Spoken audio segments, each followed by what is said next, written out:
1841, me corduroy breeches I put on. Me corduroy breeches I put on to work upon the railway, the railway. I'm weary of the railway, poor Penny works on the railway.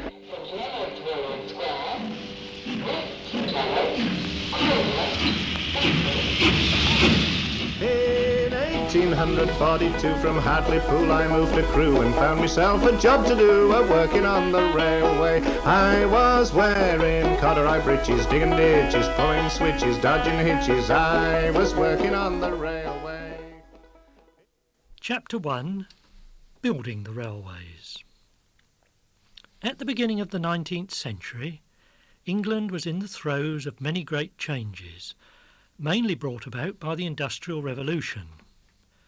The great inventions of machinery and of new methods of working meant that many people had to move from the country into towns. Better and faster communications were needed to connect these centres and to carry raw materials to factories and the finished goods to markets and ports. At first, the roads, rivers and canals met this need, and the problem of getting goods such as coal to the canals was solved by using wooden tracks along which a truck holding 2 or 3 tons could be pulled by horses. We've all heard of Stephenson's brilliant idea of using steam power to haul wagons along the tracks, and so the railway age really began in 1825 with the first public railway between Stockton and Darlington. The engineering required by the early railways was like nothing before. Only the cathedrals were so audacious in concept and so exalted in their architecture, but they were few, and building of one in God's good time could take 100 years. The railways were many, and made in the contractor's good time, which was money. Nowadays, a motorway may be admired, but the railways have been there too long to be considered, though as a feat of engineering, the M1 is nothing to the London and Birmingham Railway completed 120 years before. There is hardly a branch line in Britain whose earthworks would not be marvelled at if they were those of a new road or an ancient fort. John Ruskin called them "your railway mounds, vaster than the walls of Babylon." These earthworks are so much greater than those of roads because a railroad is more than a simple road with rails on it. A road, even a good road, can curve and climb hills. A railway, by its nature, cannot do this.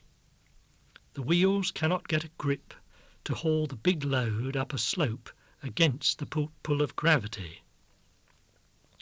So a railway must be level, and also, because a train cannot safely take curves at any speed, as near straight as the engineer can devise.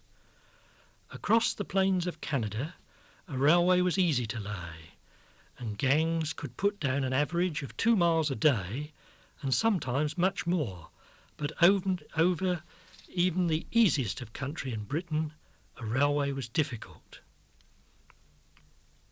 He considered it required more labour than the building of the Wall of China or the Great Pyramid of Egypt. The making of a railway was organised in this way. First, the company, say the London and Birmingham or the London and Brighton, appointed an engineer, say Robert Stephenson or Brunel. The engineer devised the routes and superintended the work, and was responsible to the company for the whole venture. The company invited tenders for the work and appointed a principal contractor, who then appointed agents for each part of the line. These agents were empowered to let parcels of work, a cutting here, an embankment there, to subcontractors. These subcontractors in turn appointed gangers, the corporals of the enterprise, and the gangers took on the navvies. The engineer and his surveyors chose the easiest route, but there were still hollows to fill in with embankments or spanned by viaducts, rising ground to penetrate by cuttings, hills to tunnel through. Such railway engineering would not have been easy at any time, but it was made specially difficult in the early days by the limited performance of the first steam locomotives. The main lines were almost all built early, and so almost all massively engineered. After that, the improved performance of locomotives made things easier, but even with the steeper gradients then permissible, some lines of the 1870s, like the celebrated Settle and Carlisle, passed over country whose severity demanded huge tunnels and viaducts. So it happens that British railways, with few exceptions, are carried over and through great earthworks. The principal works of the navvies were banking, cutting and tunnelling. In embanking, the aim was always to extract the necessary soil from the nearest possible place, and the engineers would have allowed for this when they first surveyed the way. Making a cutting was heavier work. On the face of the hill through which the cutting was to pass, bodies of men started work between the posts and rails which marked the intended line of the railway. The upper surface of the earth was carted away, and soon the hill was laid open and a gullet excavated. This was a little narrow cutting, just large enough to take a row of wagons which were used to take the earth away. In this gullet, the wagons could be brought alongside the navvies who were working on the banks just above the temporary line. Meanwhile, as the muck was removed by the navvies on both sides, the gullet was continued into the hill by those ahead. This was the method used when the soil from the cutting was needed for an embankment further along the line, to which the stuff was carted off in horse-drawn trains of wagons. Sometimes, when there was no use for the soil, it had to be lifted up the sloping walls of the cutting and dumped at the sides. This was done by barrow runs, and this making the running was the most spectacular part of navvy work and one of the most dangerous. The runs were made by laying planks up the side of the cutting, up which barrows were wheeled. The running was performed by the strongest of the men. A rope, attached to the barrow and also to each man's belt, ran up the side of the cutting and then round a pulley at the top, where it was attached to a horse. When the barrow was loaded, a signal was given to the horse driver at the top, and the man was drawn up the side of the cutting, balancing the barrow in front of him. If the horse pulled steadily and the man kept his balance, everything went well. The man tipped his barrow load onto the top of the cutting, turned round and went down the side of the cutting again, this time drawing his barrow after him and with his back to it, while the horse all the time kept the rope taut and took most of the weight of the empty barrow. Excavating was done almost entirely by hand, by pick and shovel, by row on row of navvies. One of Brass's timekeepers said, "I think as fine a spectacle as any man could witness who is accustomed to look at work is to see a cutting in full operation, with about 20 wagons being filled, every man at his post, and every man with his shirt open, working in the heat of the day, the gangers looking about, and everything going like clockwork." Another thing that called forth remarks was the complete silence that prevailed amongst the men. The most hazardous job of all was tunnelling. The miners worked deep in the earth, often soaked by muddy water, in constant peril from their own explosions, breathing foul air made fouler by the fumes of gunpowder, and working 12 hours a shift, day and night. Sometimes the miners refused to go on, and the engineers had to chivvy them back to work. Nor was this surprising. The men bored their way almost in the dark, with water streaming round them, and uncertain whether the props and stays would bear the pressure from above until the archwork was completed. The miners worked by the light of a few candles, whose feeble glimmer, glancing on the water which ran down the sides or which spread out in a sheet below, was barely enough to show the dreariness of the place. Tunnels were the hardest work, but out in the open country a viaduct is perhaps the most spectacular kind of railway engineering to look at. To create an embankment of much the same size would have been a greater labour, but such an embankment, after more than 100 years, and covered with trees and shrubs, looks like a natural rise. Indeed, railway earthworks very soon become part of the landscape. But a viaduct is wood or stone or metal, and distinctly man-made. Viaducts were most frequently built in and near towns, where their advantages were many.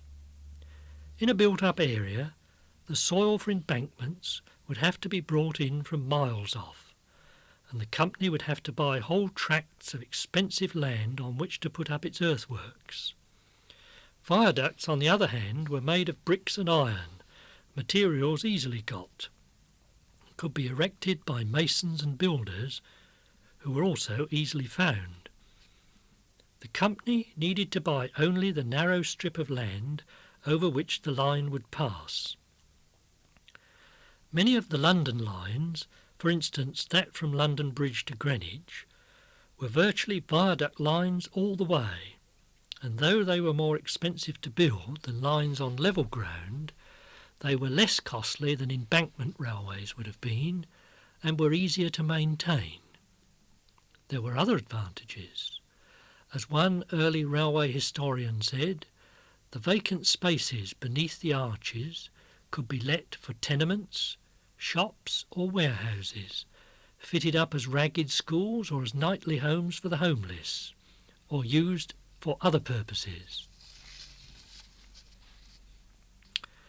In the United States and Canada, where labour was scarce and expensive, mechanical diggers were used. In the States, the machine tradition became so strong that today the word navvy is understood to mean not a man, but a steam shovel. But in Britain and Europe, men and spades were always there for the asking. By the 1880s, steam-powered machines were also being used in England, but this was at the end. Almost all our railways were built by our navvies, with picks and shovels. In 1841, me corduroy breeches I put on. Me corduroy breeches I put on to work upon the railway, the railway. I'm weary of the railway, poor Penny works on the railway. In 1842 from Hartlepool I moved to Crewe and found myself a job to do, working on the railway. I was wearing corduroy breeches, digging ditches, pulling switches, dodging hitches. I was working on the railway. Chapter 2. The Railway Navvies. The word navvy itself comes from navigator, the name given to the fenmen of Lincolnshire who built the sea walls, and to the gangs who built the canals. In some parts of the country, the local canal is still called the navigation. The name navvy came to be applied to the railway workers who were not the same as common labourers, whom they outworked, outrioted and despised. Navvies often came from Ireland, Scotland, and the Dales of Yorkshire and Lancashire. The railway was always also the refuge of a few criminals. They tramped to a place where they were not known, gave a false name, and got work with no questions asked as long as they looked strong enough. Navvies did the hardest and most hazardous work, the blasting and cutting, and left truck filling and menial jobs to the boys and locally recruited casual labourers. They followed the rail and travelled with one contractor until he had no more work to offer, or until they heard of higher wages elsewhere. Their dress was distinctive. They wore moleskin or corduroy trousers, double canvas shirts, velveteen square-tailed coats, hobnail boots, gaudy handkerchiefs, and white felt hats with the brims turned up. They would pay 15 shillings, a great price, for a sealskin cap, and their distinct badge was the rainbow waistcoat. They were often known to the contractor and to everyone else only by their nicknames: Gypsy Joe, Bellerophon, Fisherman, Fighting Jack.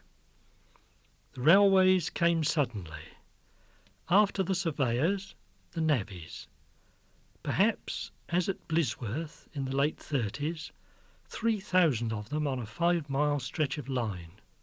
They lodged, when they could, in the villages, and when there were no villages, they herded into turf shanties thrown up by the men themselves or by the contractors.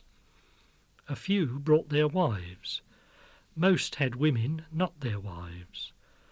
The navvies were paid once a month, sometimes not so frequently, and usually in a public house, and then for days afterwards they drank their pay, sold their shovels for beer, rioted, and went on a randy.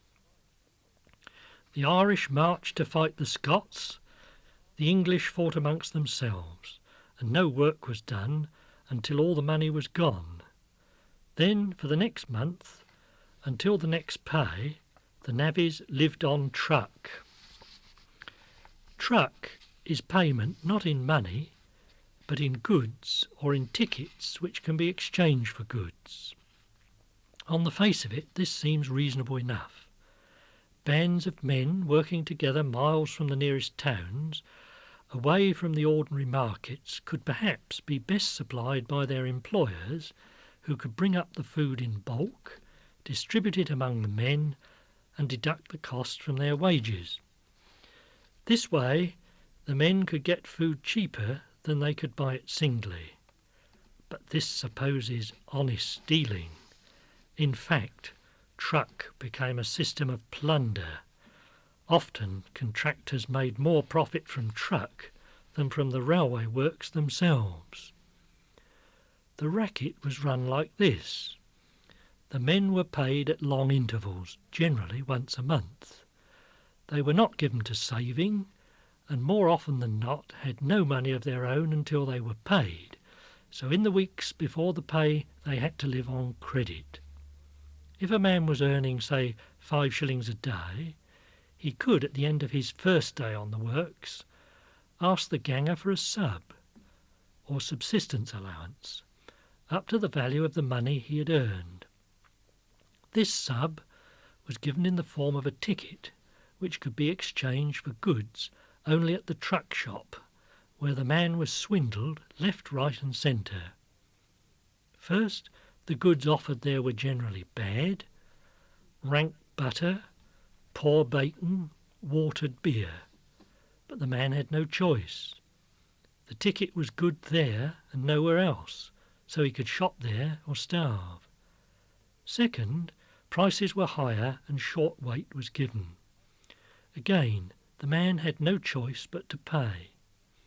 Third, the ticket was often not worth its face value even in tommy goods. It was the practice to deduct a commission, up to 10%, so that the navvy's 5-shilling chit was really only worth 4 and 6pence. The deducted 6pence was the ganger's or contractor's cut. So the navvy lived on truck for a month until the payday, when the value of all the tickets he had received was taken away from the wages due to him. Often he was left with little. On the North British lines in the mid-40s, where masons were earning 4 shillings a day, they were so robbed by the shop owners that at the end of a month they often had less than 10 shillings to come in cash. They had a tradition of tramping from job to job. Some deserted their families. Others took wives and children with them on treks across England. It was also a tradition that if a navvy or tramp came to a contract where there was no work for him, the other men gave him a tramping bob, a shilling, to help him on his way. The railway companies were convinced of the value of the railway, but hardly of the value of the men's lives. In Scotland, there was not even a formal inquest on a railway victim, and contractors certainly kept no count of lives lost. The navvies had a reputation for reckless bravado, and a number were killed, for example, by undercutting too deeply into a face of soil, because it was quicker that way, until the overlap fell and buried the workmen digging there. In one famous and terrible disaster at Ashton-under-Lyne in 1845, 15 men were buried alive when a partly built viaduct fell on them. Navvies not only worked together, they also lived together. Even 1,000 labourers working today on one site do not become a single body of men because they leave work at the end of the day and go home. But the railway navvies cut across open country miles from anywhere, and after work they returned to their own shanty towns, away from the settled pattern of the villages from which they'd come perhaps years before, and far from the civilising and sobering influence of family and home.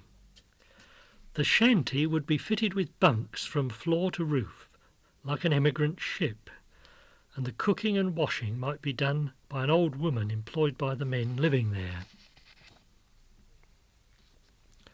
The publicans, near a settlement, looked on the navvies as their natural victims and did all they could by doctoring their beer to make it seem stronger, by offering prizes or hiring music and getting up clubs to induce the men to spend more.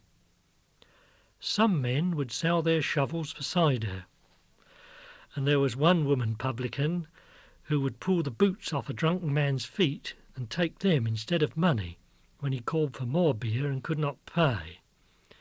Beer could drink up almost all a man's pay. One navvy story crops up again and again, slightly different each time.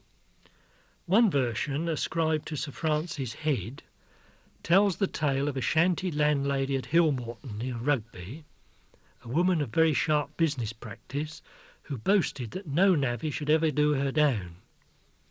One morning a labourer walked in carrying a huge stone bottle and asked for half a gallon of gin.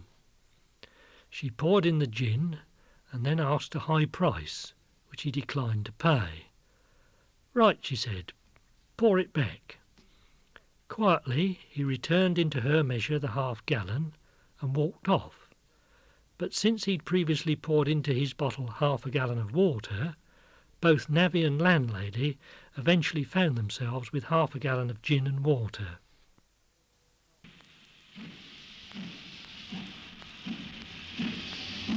In 1843 I broke me shovel across my knee and went to work for the company on the Leeds and Selby Railway. I was wearing corduroy breeches, digging ditches, pulling switches, dodging hitches. I was working on the railway.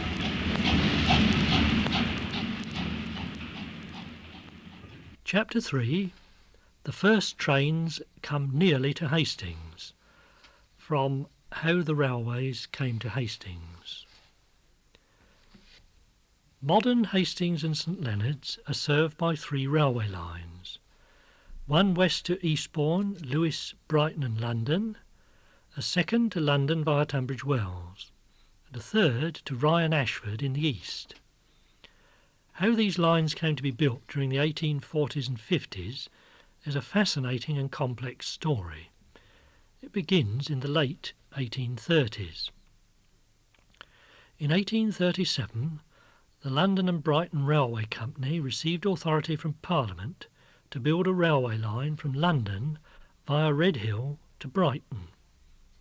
This was opened in 1841, helping confirm Brighton in its role of Britain's leading seaside resort. This line was the first to be built from London to the southeast coast. The second was built by the London and Brighton Company's main rival, the South Eastern Railway. Their line joined London to the main channel port of Dover, but via a lengthy route involving sharing the running tracks with the London and Brighton to Redhill, then turning east in a very long straight run to Tunbridge and Ashford. The Dover line provided Hastings with its first link with the railway system via a stagecoach service to the nearest station at Staplehurst in Kent. Large sums of money were invested in building and improving roads between Hastings and Staplehurst, mainly to be lost when the railway reached Bulverhythe in 1846. The rivalry between the London and Brighton and the South Eastern companies is one of the dominant themes in the story of how the railway came to Hastings. The conflict was caused partly by their competition over who could build certain lines. The South Eastern concentrated mainly on Kent and the London and Brighton on Sussex, but they clashed in border areas like Hastings, and partly because the two companies were forced to share the London Bridge to Redhill track, a source of numerous arguments, until other routes out of London and other termini were built. The two companies were also rivals for the potentially very lucrative cross-channel trade, for in the 1830s the only channel harbour of any consequence was Dover, but Folkestone, Rye, Hastings, Newhaven with Lewes, Brighton and Shoreham were all seen as ripe for development as ports linked to the new railway network. It was the plan to build a harbour at Hastings in 1838 that first drew the two railway companies to the town, with proposals for bringing the railway directly to Hastings. In December of that year, the Mayor of Hastings, Dr. P.F. McCabe, called a public meeting to discuss the proposed harbour, and representatives of both the SER and the London and Brighton attended. The London and Brighton scheme was for an extension of its Brighton line, then under construction, to run along the coast from Brighton via Lewes with a spur to Newhaven. The proposers of the Hastings harbour objected to this, as they thought it would do away with the need for their harbour by making communications easier with the planned harbour at Newhaven. The same objection was raised to the SER's proposal involving a branch from their London to Dover line near Smarden going via Rye to Hastings. This would have helped Rye Harbour develop, again to the probable detriment of Hastings.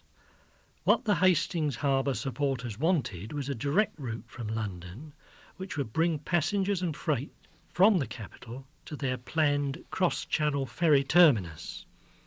The meeting therefore decided not to support either railway company's plan and instead voted only to support a line to London. The Hastings Harbour scheme collapsed in 1839 due to lack of financial backing, and it was to be another 7 years before the railway reached Hastings and St Leonards. The running track was to be double from Brighton to Lewes and then single to Hastings, with provision for this to be made double in the future. The SER's rejected plan was for a line starting between Ashford and Tunbridge and proceeding via Tenderden and Rye to Hastings. This appears to have been the more popular scheme in Hastings, but the leading business people of the town were nonetheless delighted that they were at last to be placed on the railway map, and a dinner was held at the Hastings Assembly Rooms to mark the occasion. Work commenced immediately, and at their half-yearly general meeting in January 1845, the Brighton, Lewes and Hastings Railway Board reported that the line was progressing favourably. The meeting considered a report from the directors recommending an application to Parliament for a line from Kymer on the London to Brighton line to Lewes, thereby saving some 8 miles on the London to Hastings route and making it unnecessary to go through Brighton. This was approved, and the Kymer-Lewes section opened in October 1847. The line from Lewes to Bulverhythe received its final government inspection on June the 24th, 1846, when General Pasley and a group of railway company officials travelled through to the temporary Bulverhythe terminus. Here carriages were waiting to take them to an elegant déjeuner at the Royal Victoria Hotel, St Leonard's, after which the party returned to Lewes. The line was officially opened to the public 3 days later, as a journalist describes. The following Saturday, the first train from Brighton reached Bulverhythe for St Leonard's at 11:20. Guns were immediately fired and colours were run up at convenient places in both towns, while the bells of St Clement's rang out a joyous peal, and 70 persons dined together at the Royal Oak to further celebrate the event.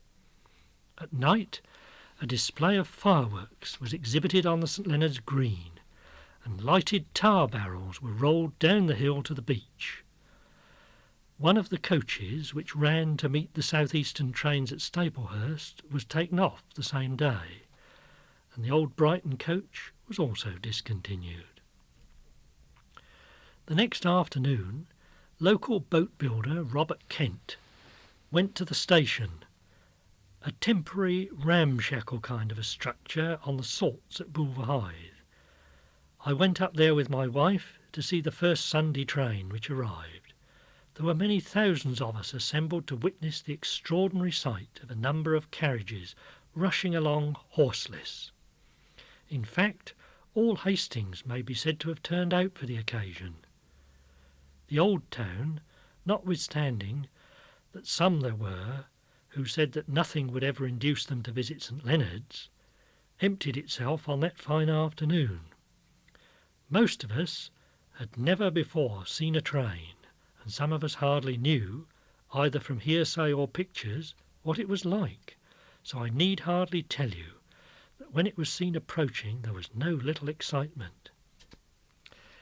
The exact location of the temporary Bulverhythe station is not known, but it seems to have been just to the east of the Bull Inn in Bexhill Road. It was served by a 3-horse bus running between Hastings and the Bull Inn. The permanent station at West Marina, also called Bo Peep, replacing the Bulverhythe station, was opened later in 1846 when the bridges and earthworks in the area had been completed. The line stopped at Bo Peep in 1846 because the last part of the route to Hastings was going to involve expensive tunnelling work.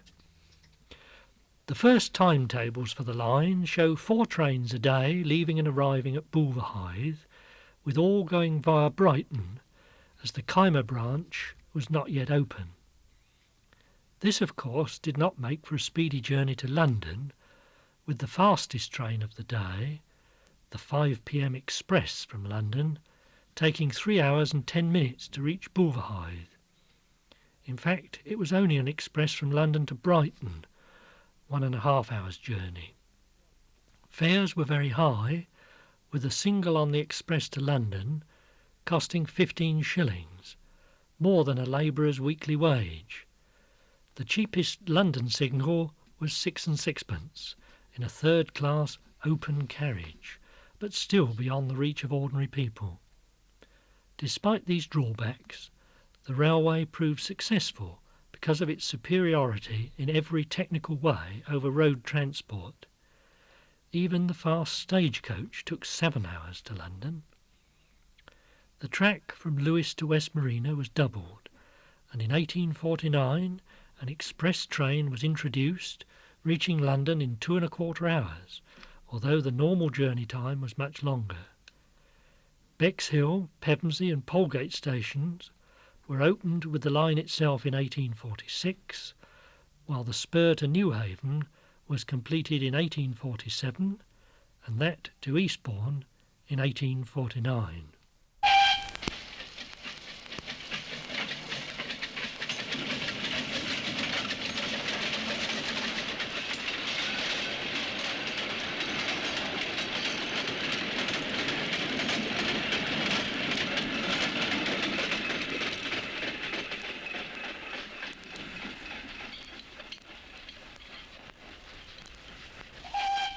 In 1844, I landed on the Liverpool shore. Me belly was empty, me hands were raw with working on the railway, I'm weary of the railway, poor Paddy works on the railway. Chapter 4. The railway reaches Hastings town. By 1849, Hastings and St Leonards were now connected to the railway system, but not in the most beneficial way. The journey from London was a long one, by an indirect route, and passengers and goods arriving at the Bo Peep terminus still faced a road journey of 3/4 mile to St Leonards and 2 miles to Hastings.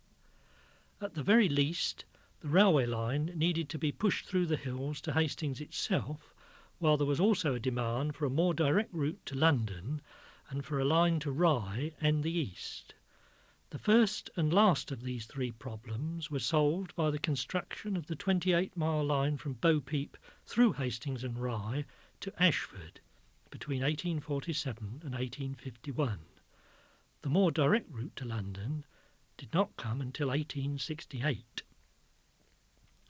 The government was anxious that the Bo Peep-Ashford line should be built because of its military value in helping to protect the vulnerable south coast from a French attack. When it was finished, troops and equipment could be moved right along the coast from Dover to Portsmouth by rail. Despite the fact that the rival companies knew the line would not be a moneymaker, they were both keen to build it, partly to protect their other railway interests, and partly thereby to gain government support for other rail schemes that they had in mind. The government in 1845 indicated its desire for the Bo Peep to Ashford line to be built, and the SER and the Brighton Company both applied. The Board of Trade favoured the SER, but the Brighton Company emerged in a rather stronger position. Eventually, a compromise was reached in 1845, whereby the SER was to build the line, while the Brighton Company had rights to use the part of the line between Bo Peep and Hastings, a recipe for future conflict. The background to this was that the SER in 1845 was also building a branch from their Redhill-Dover line from Tunbridge to Tunbridge Wells, and from there they were hoping to build a line to Hastings, thus removing the London and Brighton's monopoly of the route from Hastings to the capital. The section of line between Rye and Ashford had been almost finished by February 1849, and in that same month work on the remaining stretch from Bo Peep to Rye finally began in earnest. The whole line was not built by one contractor, but by several different companies having a section each, the common practice at that time. The SER were presented with enormous problems in building the line through St Leonards and Hastings. To avoid demolition of any of the exclusive new district of Burton St Leonards, and to eliminate excessive gradients, the 1½ miles from Bo Peep to the Priory Meadows had to be mostly tunnel. Then the line had to go across the Priory Valley, requiring a massive embankment to be built on very soft ground, mostly the residue of old reed beds. This had to be followed by another tunnel, under what is now Mount Pleasant Road, and then a section in the open air before the longest tunnel under the ridge. After this, the line ran downhill by a series of embankments and cuttings to Lidham Hill. The tunnels were particularly difficult, as the hills consisted of combinations of heavy clay, hard bluestone rock, sandstone, Tilgate stone, seams of wood coal, and numerous underground springs. Very little protective clothing was worn, and health and safety at work legislation was many years in the future. In the 3 years from 1849 to 1852, 14 men were killed on the railway works in and immediately around Hastings, and there were numerous accidents resulting in amputation of limbs and other mutilations. Newton and Company, the contractors responsible for the stretch from Bo Peep to Hastings, had the task of constructing 2 of the tunnels. By May 1849, the company had made considerable progress despite bad weather, which flooded low-lying areas and damaged stacks of bricks. Brick-making and tunnel excavation went on side by side, and the vast amounts of earth taken from the tunnels being dumped on the beach were used to build embankments and spread over low-lying marshy ground for later building purposes.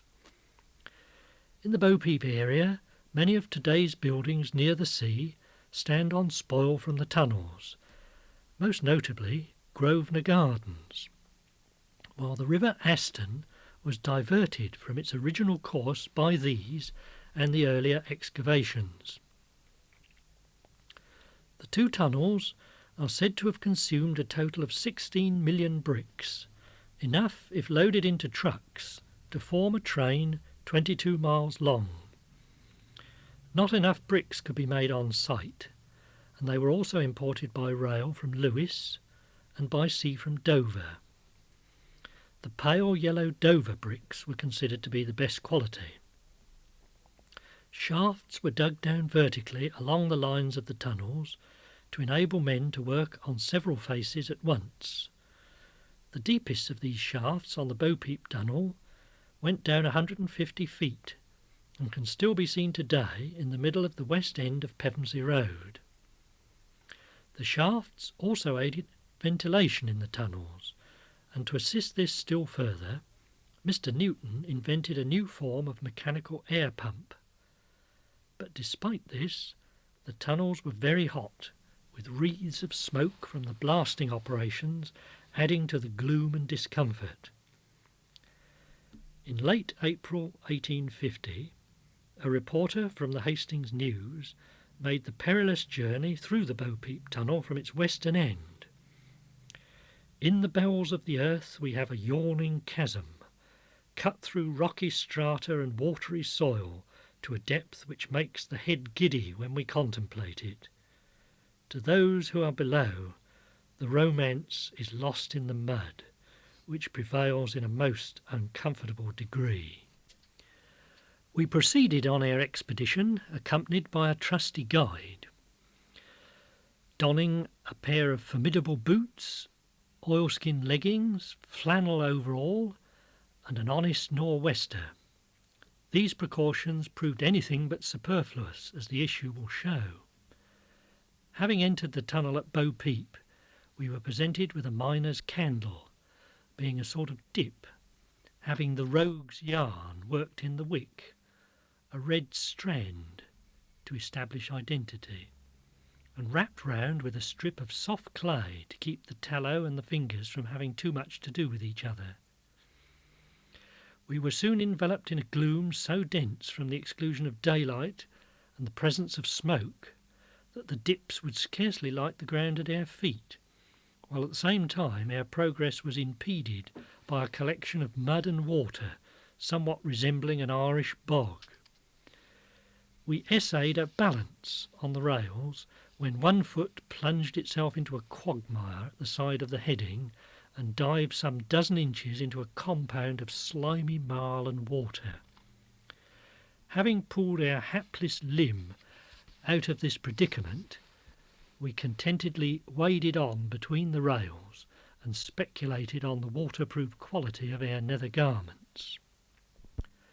At length, we found that for some distance before us, the tunnel was fully completed from the ground, the brickwork forming a perfect arch of elliptical form. Owing to the dim light which prevailed, the space, large enough in reality, looked still larger, while the flitting lights which were observable in the distance, occasionally casting a feeble ray on the curling smoke which rolled sluggishly along the tunnel, combined to render the scene a truly remarkable one, and in real effect far superior to the gayer attractions of St Clement's Caves.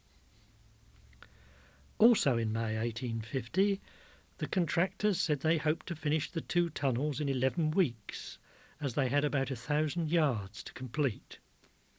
At the end of the summer, however, Genzing Station was still not quite ready. While parts of the tunnels were being lined with groove metal sheeting to carry off the water from the innumerable springs in the tunnels. The third-class passengers in their open carriages would thus be spared showers of water which spoiled many a neatly trimmed bonnet. The 2 tunnels on Newton's contract, in fact, appear to have been finished at the end of December 1850. The section from Hastings to Lidham Hill was undertaken by Messrs Hoof and Sons.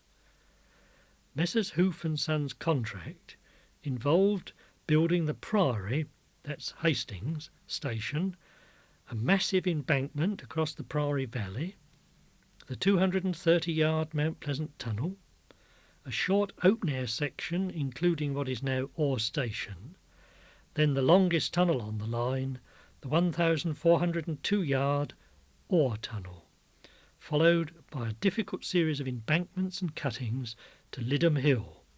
That's where Dolam is today. Hoof and Sons' work in the Priory Valley transformed what was until then a semi-rural scene on the western edge of Hastings. At that stage, only the eastern side of the valley was developed, while on the west there were just the gasworks set amongst the fields and scattered buildings. The vast quantities of earth excavated from the tunnels were used not only to build the barrier-like embankment to Mount Pleasant, but also to fill in part of the low-lying marshy valley and change the geography of central Hastings. Havelock Road is built on an entirely artificial mound of rock and earth from the tunnels, as are part of Devonshire Road, Middle Street, Station Road, Cornwallis Terrace and Cambridge Road. The main problem that Hoof and Sons faced in the Priory Valley was that the soft ground caused anything constructed on it to settle.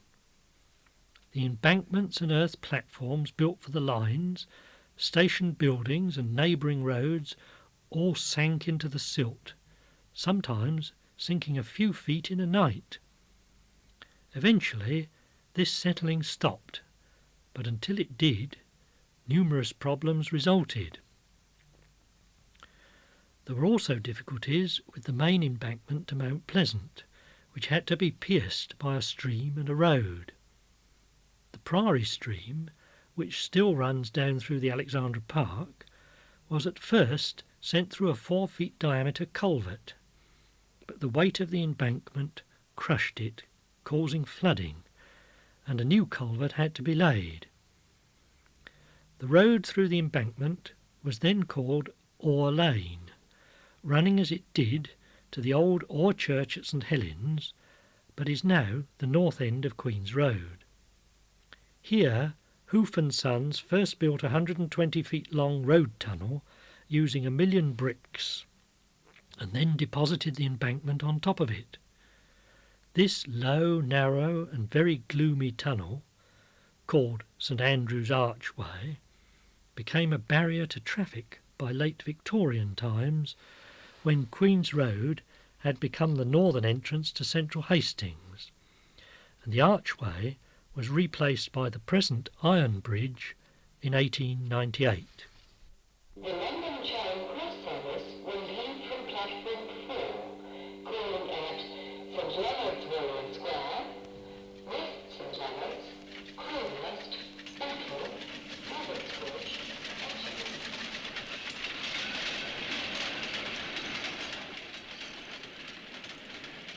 In 1845, when Daniel O'Connell, he was alive. When Daniel O'Connell, he was alive and working on the railway. I was wearing corduroy breeches, digging ditches, pulling switches, dodging hitches. I was working on the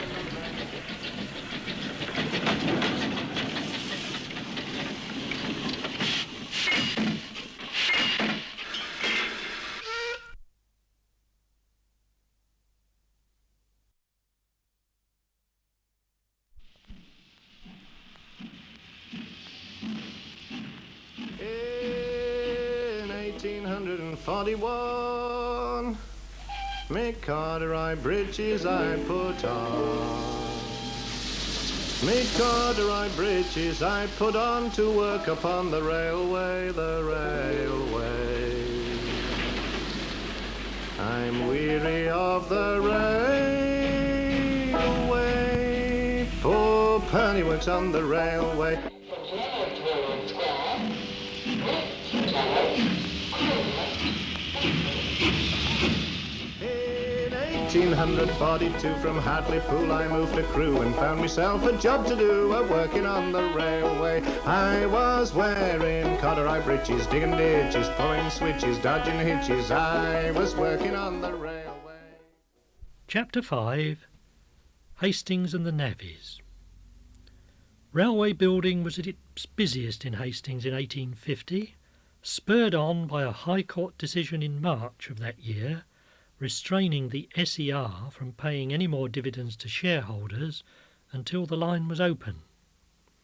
This decision caused a fall in the price of shares, but quickened the work of construction. The face of Hastings was transformed in 1850. That summer there were 3,000 men at work in the area, and they, their families and the hundreds of traders and hangers-on who followed the workings made a tremendous social and economic impact on the town of its 17,600 population. Shopkeepers, pub owners, lodging house proprietors, builders and property speculators welcomed the increased trade and demand for houses and building sites, while the police and magistrates were kept busy dealing with the disorder that resulted from the almost overwhelming flood of railway workers. The navvies employed round Hastings were subject to the same appalling living conditions we have noted earlier. Indeed, here the cramped and insanitary shacks built beside the lines were inadequate for the numbers of men involved, so some had to sleep rough. In 1850, 9 navvies were sentenced to a month's imprisonment for breaking into the net shops in the fish market looking for somewhere to sleep. The Hastings News of the 10th of May 1850 carries a long article deploring the exploitation of railway workers. The journalist points out the many temptations to drink too much and the evils of the truck shops of the contractors, where the men were obliged to spend their tickets. However, some Hastings traders also accepted tickets and found this situation quite satisfactory. The newspaper particularly condemned the practice of working on Sundays. Another fruitful cause of demoralisation is the violation of the Sabbath. We were happy to see a printed notice issued by some of our magistrates a short time ago declaring the illegality of the practice except in cases of absolute necessity. This notice has not been without its effect. Here again, the gangers exert an evil influence. If a man should refuse to infringe the Sabbath, he becomes obnoxious to the ganger, who can, if he likes, very soon get rid of him. Thus, the ganger finds it convenient to possess a class of men under him who will not hesitate to break the sanctity of the Sabbath. And when a man learns to break one portion of the Decalogue to please his master, he soon learns to break another portion to please himself. The unhappy navvy is looked upon by his ganger and his landlord as being made on purpose to drink beer, a kind of machine to dig and delve and imbibe a certain portion of intoxicating fluid. Some efforts were made by the clergy and charitable bodies to alleviate these problems. A railway chaplain was appointed to seek and save those in his scattered parish, while the Hastings Temperance Association made a few converts. A chapel and schoolhouse was constructed over the Hastings Tunnel, with another in the brickyard at Coghurst, using an old brick kiln donated by Hoofs the contractors. Those of the pupils who could afford it paid twopence a week, but it is said no one was turned away. In 1849, however, the railway company appointed a surgeon, Mr. F. Fry, for the line between Bulverhythe to Lidham Hill. His patients numbered between 3,000 and 4,000 and were considered to be a class peculiarly liable to stand in need of surgical assistance. This surgical assistance did not stop the unending flow of tragic accidents seen all along the line. Almost every week in 1850, the Hastings News carried reports of navvies being run over by trucks, falling down tunnel shafts, or being crushed in earth slips. Indeed, it's perhaps surprising that only 14 men were killed between 1849 and 1852. As the end was now in sight, the directors of the SER decided to invite the Lord Mayor of London, Thomas Farncombe, who was a Hastings businessman, to put in the closing bricks of the tunnels. Unfortunately, Mr. Farncombe was about to retire from his lofty appointment, and the only day on which he could perform the ceremony was Monday, October the 28th, 1850, which turned out to be rather premature. The Lord Mayor and his party travelled from London on the SER's line to Ashford and then on to Rye, where they were greeted by the Mayor. From here the journey became more difficult, as the line was not finished and part of it had been lifted by floodwater. In many places workmen were employed with hand spikes to keep the rails from sinking in the semi-liquid mud as the engines and carriages passed over them, while several embankments had large cracks in them as though they were about to give way. Eventually, the train reached the Ore Tunnel and in the centre stopped so that the Lord Mayor could insert the final brick, which had the inscription, Farncombe, Lord Mayor of London, 1850. The scene was illuminated by hundreds of candles as the Lord Mayor was presented with a silver trowel.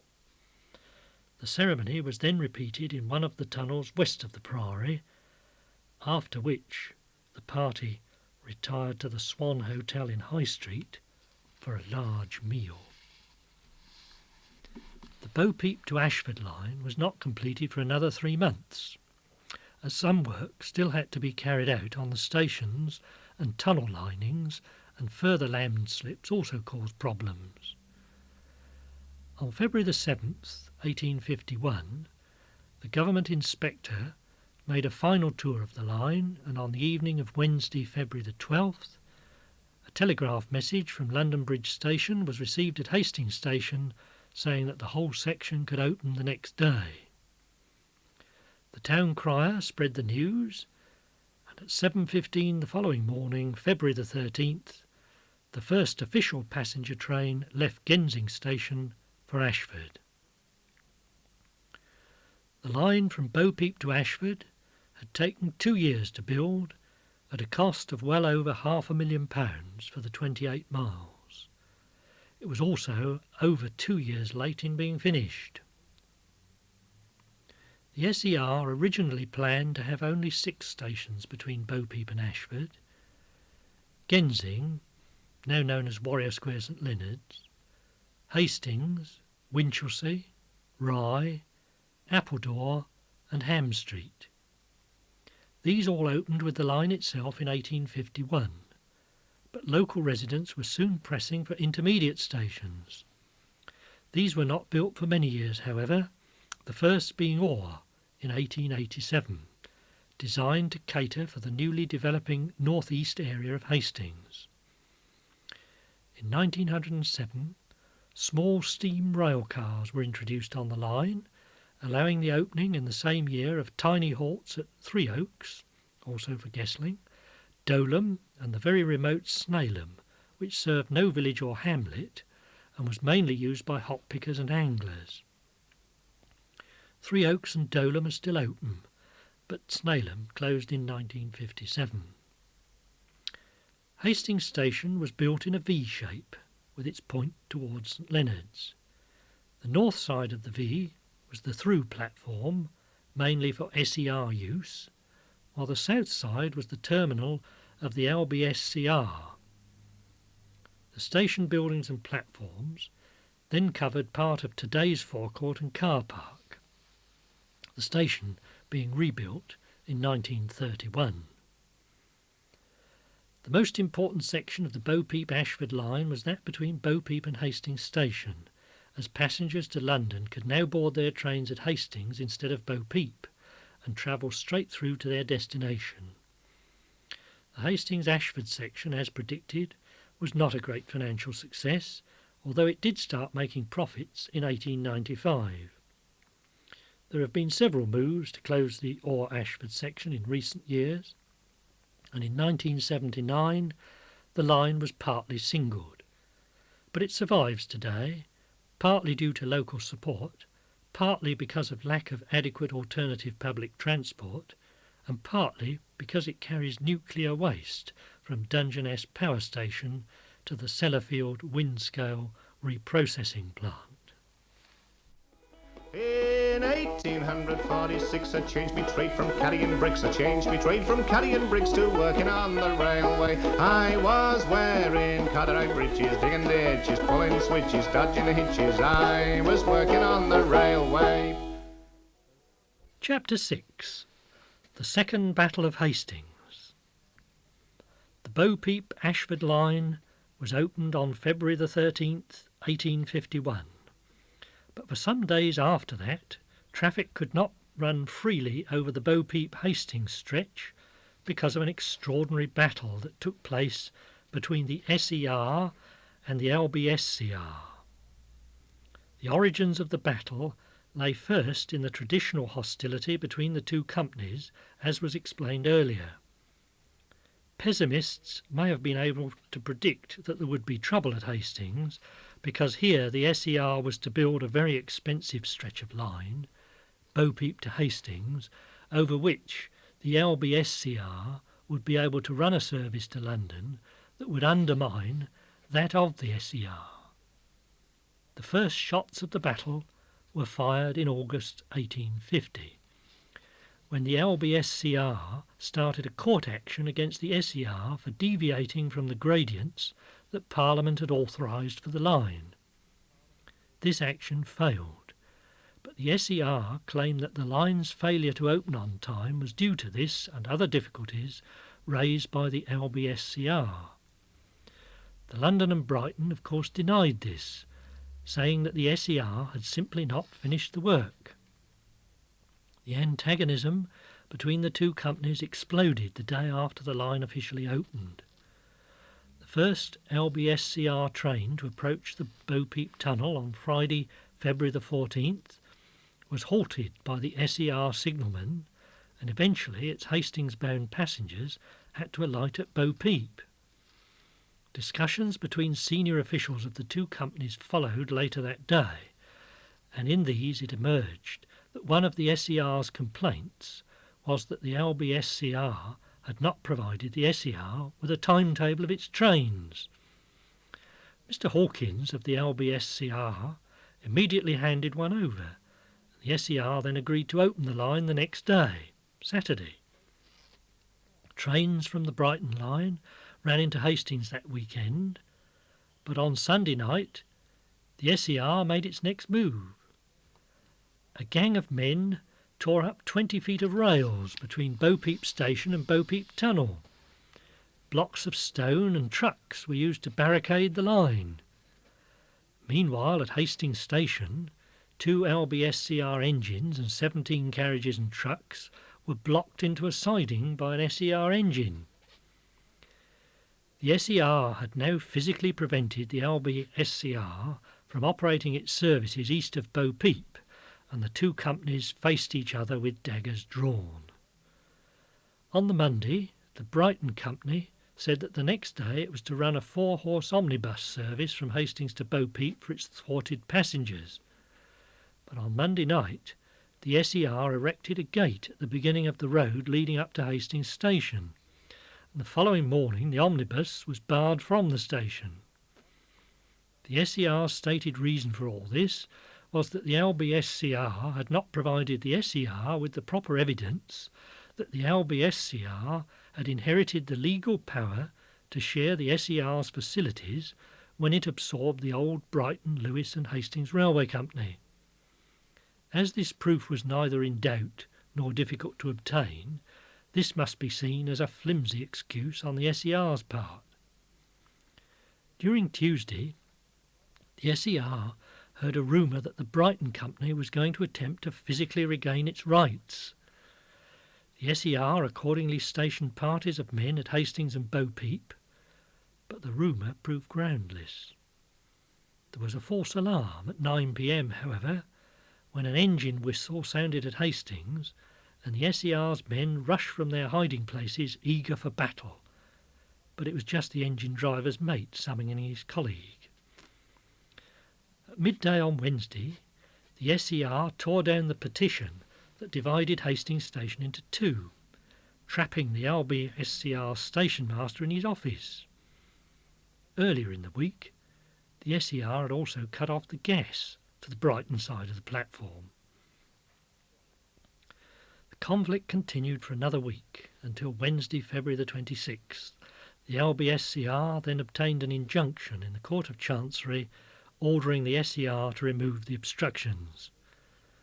The line was cleared that night, and next morning Brighton trains began a regular service into Hastings.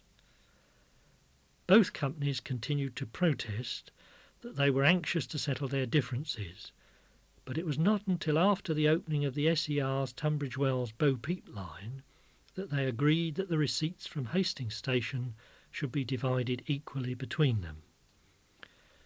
In 1866, the intermediate station of St Leonard's Warrior Square became a joint station, but there were separate booking offices and staff until the two companies merged in 1923. The London-bound passengers in 1851 now had a choice of two routes from Hastings to the capital: a 94-mile trip of at least 3 3/4 hours with the SER via Ashford and Red Hill, or a minimum 2 1/4 hour ride with the LBSCR on its 76.5-mile route via Lewis. The Lewis line was obviously the more attractive proposition, although the SER engaged in fare cutting to gain customers until the two companies made a deal setting their fares at more than the LBSCR had originally charged in its monopoly days, splitting the proceeds between them. The slowness of the London Hastings trains provoked much criticism in the town, especially as the fastest London to Brighton trains made their journey in just over an hour. Many people in Hastings and St Leonard's felt that this put their town at great disadvantage just when they were expanding rapidly. As the Hastings News said at the time, the houses that are now being built on the Carlisle Parade and elsewhere are intended for families whose dinner hour is generally fixed from 6 to 7 o'clock. If we cannot bring the master of his house home by that hour, we shall not have his household. If we do not get his household, we shall have our houses empty.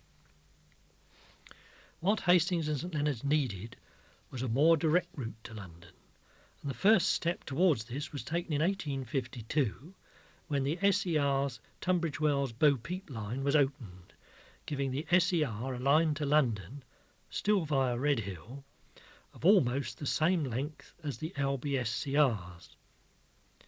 But at this crucial time in the town's history, a further 16 years were to elapse before the more direct line was completed with the opening of the Tunbridge-Lewisham route via Sevenoaks in 1868. The effect on the town of this delay is impossible to measure, but it meant that for 16 important years many of Hastings' rival seaside resorts were effectively nearer to London, therefore cheaper to travel to, because of the lengthy route followed by the railways to Hastings. The terrain between Tunbridge Wells and Hastings was difficult, with many steep hills and valleys, and the ground ranging from hard sandstone to sticky clay with underground springs. Instead of driving anything like a straight track through the Weald, lack of capital forced the SER to take the least line of resistance, resulting in difficult gradients, indirect routing, and a slow journey for the passengers that were to follow. Where tunnels could not be avoided, they were built as economically as possible, leaving a legacy of trouble for future generations. Trains began running to Robertsbridge from September the 1st, 1851, and to Battle from January the 1st, 1852. The section from Watlington to Bo Peep seems to have caused considerable problems, not least because of sinking embankments. That of Grove Farm St Leonard's was especially bad. From Bo Peep to Battle there's an average ascending gradient of 1 in 132, and in the 5 miles of line there are 14 cuttings and 13 embankments. The excavations as far as Watlington required the removal of some 1.5 million cubic yards of earth, and at Telham near Battle, teams of oxen yoked to ploughs were used to break up the bed of the track. The whole line was finally completed in late January 1852, and the opening ceremony was held on Saturday, January the 31st. On that day, the Mayor of Hastings, Mr. T. Hicks, and his party travelled to Battle by train to meet the train from Tunbridge Wells, carrying the chairman of the SER, James McGregor, and other members of the board and representatives of the contractors.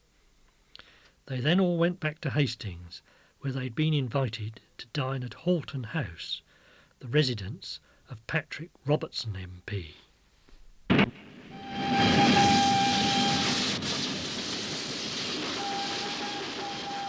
In 1847, poor Paddy was thinking of going to heaven. Poor Paddy was thinking of going to heaven and working on the railway, the railway. I'm weary of the railway. Poor Paddy works on the railway. I was wearing corduroy breeches, digging ditches, pulling riches, dodging hitches. I was working on the railway.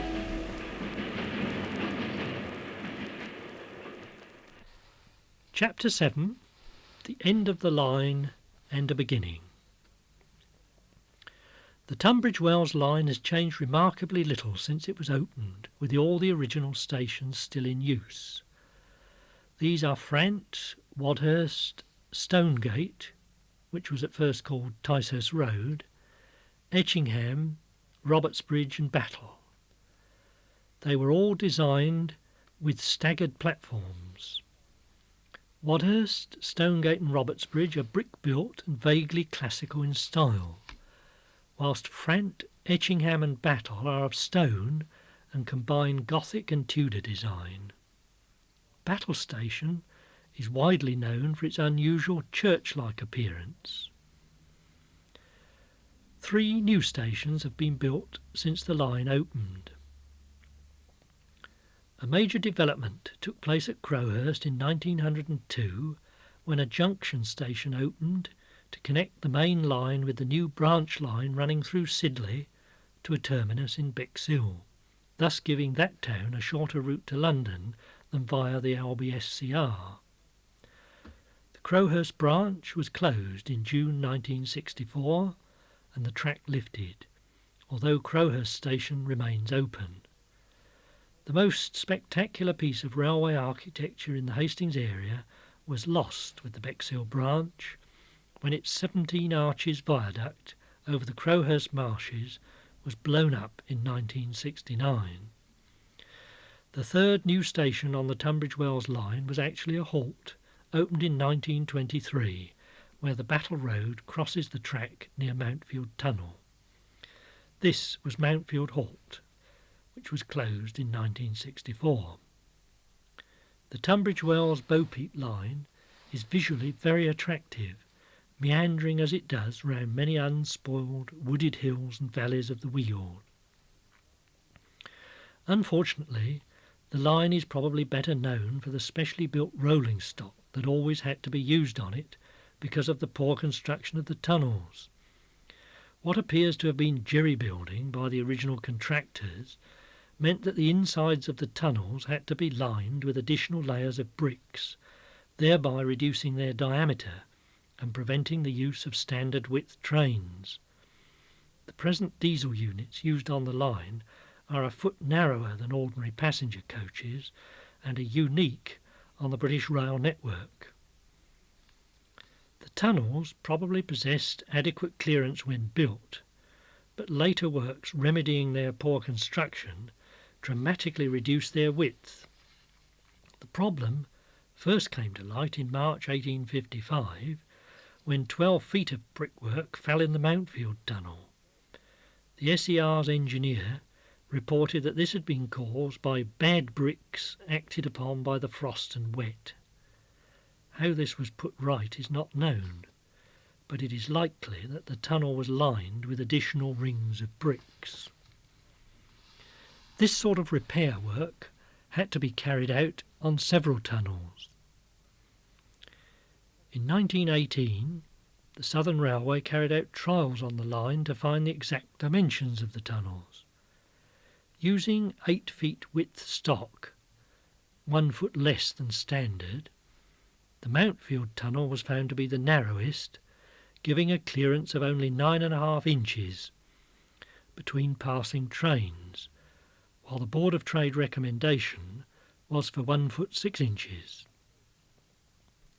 In the early 1930s, a new type of locomotive, the schools class, was introduced on the line, but 20 years later the steam era was drawing to a close and British Railways had to consider its options for the line: enlarging the tunnels, boring new ones, singling the track, etc.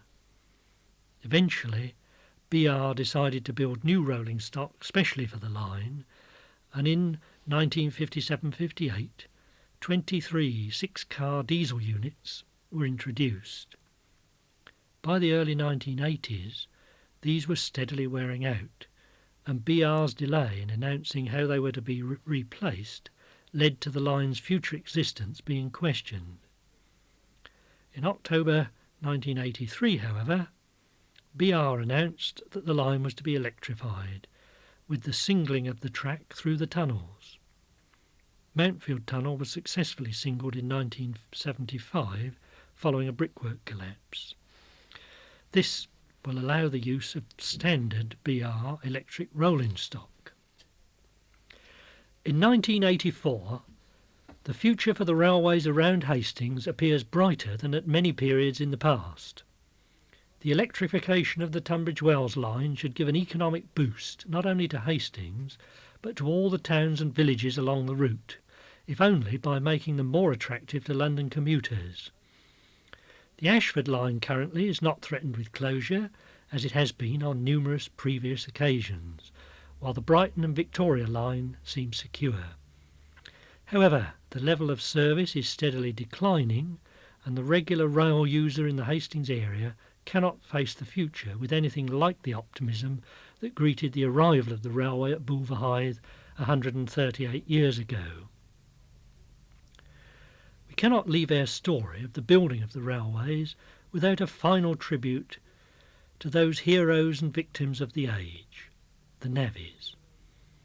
In the 19th century, a legend grew up about the intrepid worker, a legend which was as noble as the lives of the saints and about as authentic. According to this legend, the navvy had pride, independence, courage and freedom. The independence was that of Jim on the West Wickenham and Beckenham line, who broke his foot, refused to go to the workhouse hospital, and stayed under the arch of a railway bridge near a stream. It was summer.